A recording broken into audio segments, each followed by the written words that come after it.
Week 6 in the NFL, the Cardinals head to Cleveland to take on the 3-2 Browns. Which Cardinals will be making the trip? Which Cardinals will even be playing? Injuries mounting here. Bob, what do we know about the Cardinals? We know Rodney Hudson, the starting center, is going to be out with a rib injury. And we also know that Chandler Jones, their best pass rusher, is on the reserve COVID list still as of Thursday. And has symptoms, and that doesn't bode well for him to be ready. Kingsbury basically already ruled him out earlier in the week. And you know, it gets worse because their starting middle linebacker, Jordan Hicks, is out with a toe injury the last couple of days of practice. The backup inside linebacker, Tanner Vallejo, is out with a hand injury the last 2 days. And wide receiver DeAndre Hopkins has missed 2 straight days with an illness, and you hope it's not connected to COVID. I think if it was, we would have heard already. I guess we'll have to wait and see on that. And quarterback Kyler Murray is dealing with a strained shoulder of somewhat. He was limited Wednesday and Thursday. Does not bode well for the Cardinals' chances against the Browns. Kent, as you think about and hear these names, what does that make you think of with regards to this matchup against the Browns?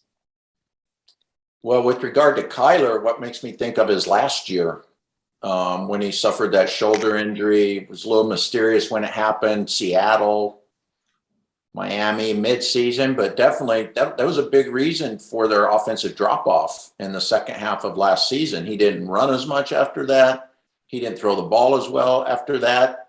And they told us at the time, he's fine. He's fine. It's not bothering him. And then it wasn't until after the season that they admitted, it bothered him. And that was a big reason the numbers slacked off. So, you have to wonder if he's going through this again, or if it really is no big deal and something that won't hinder him at all this week in Cleveland.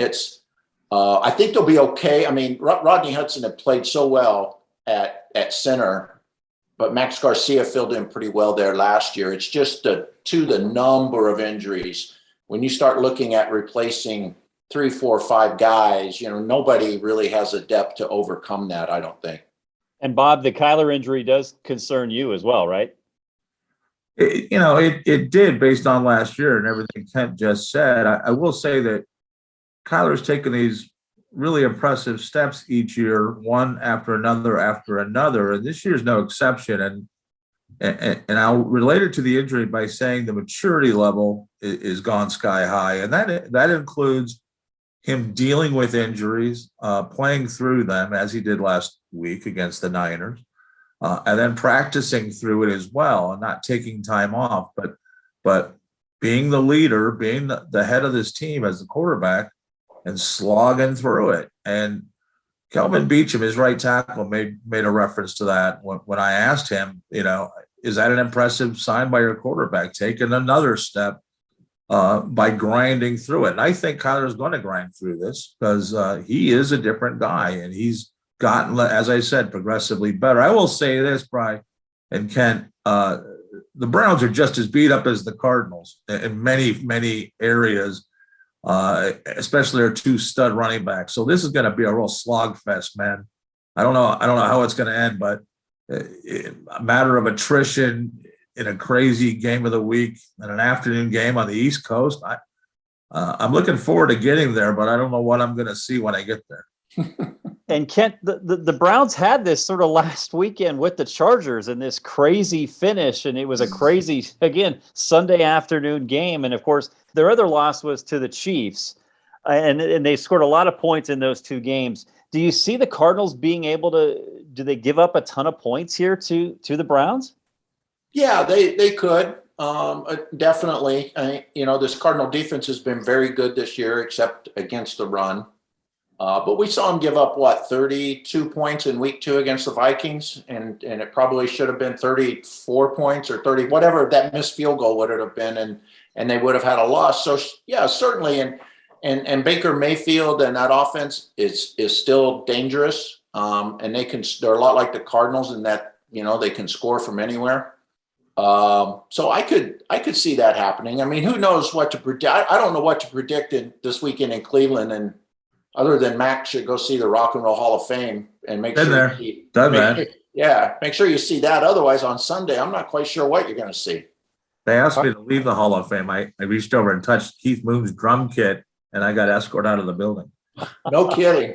I had to do it. It was a bucket list. But my kids had to say, no, they just said, hey, you can't do that. But anyways. We should do a video and list all the places you've been escorted out of. There's only been, not that many.